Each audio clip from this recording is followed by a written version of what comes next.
জয়গুরু। আলোচনা প্রসঙ্গে অষ্টম খণ্ড থেকে পাঠ করছি পরবর্তী অংশ। রিলিফ ওয়ার্ক অর্থাৎ সেবা কার্য সম্বন্ধে কথা উঠল।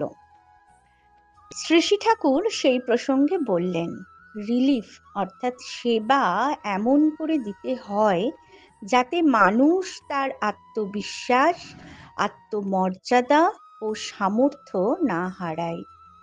দৈনন্দিন জীবনে পরিবেশের জন্য করা, পরিবেশকে দেওয়া, এটা ছিল প্রতিটি আর্য সন্তানের ধর্মজীবনের অঙ্গীভূত। এই দেওয়ার মধ্যে কিন্তু কোনো দয়ার বাহাদুরি ছিল না, ছিল শ্রদ্ধাপুত আগ্রহ আপ্যায়না। তাতে দাতা বা গ্রহীতা কারো মনে হীনমন্যতা ঠাঁই পেত না। পারস্পরিকতার ফলে সমাজে কেউ কখনো নিজেকে অসহায় মনে করত না। সমাজ ব্যবস্থার মধ্যেই ছিল একটা অটোমেটিক রিলিফ অর্থাৎ স্বতঃস্ফূর্ত সাহায্যের ব্যবস্থা। সে ধরনই আমাদের ভেঙে গেছে। তাতে কিন্তু আমরা প্রতি পদে পদেই ঠকছি।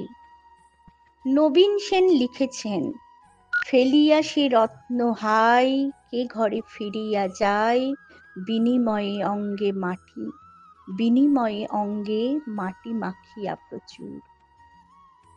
ফেলিয়া সে রত্ন হাই, কে ঘরে ফিরিয়া যায়, বিনিময়ে অঙ্গে মাটি মাখিয়া প্রচুর।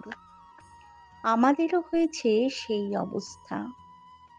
আর্যকৃষ্টি হলো কালচার অফ কালচার্স অর্থাৎ কৃষ্টি সমূহের মধ্যে উল্লেখযোগ্য কৃষ্টি, সংহত এক্সপিরিয়েন্স, নলেজ অ্যান্ড উইজডম অর্থাৎ অভিজ্ঞতা, জ্ঞান ও প্রজ্ঞা। মানুষের জীবনের পক্ষে এর শুভকারিতা ও উপযোগিতা যে কতখানি তা এখনো আমরা বুঝিনি। কিন্তু সত্তা পোষণী অভ্রান্ত পন্থা থেকে যতই বিচ্যুতি ঘটবে ততই আমরা বেঘোরে পড়ে যাব। সমস্যার পর সমস্যার সৃষ্টি হবে, কিন্তু তার কোনো সমাধান পাবে না। গোড়ার গলদ না সেরে এক পেশে সমাধান আনতে গিয়ে আরো নতুন নতুন সমস্যার সৃষ্টি করে তুলব। অনেক ঘা গুঁতো খেয়ে, অনেক হয়রানি সয়ে, চরম বিধ্বস্তির পর হয়তো শুভ বুদ্ধির উদয় হবে। তখন বলবো, মন ফিরে চলো আপন ঘরে।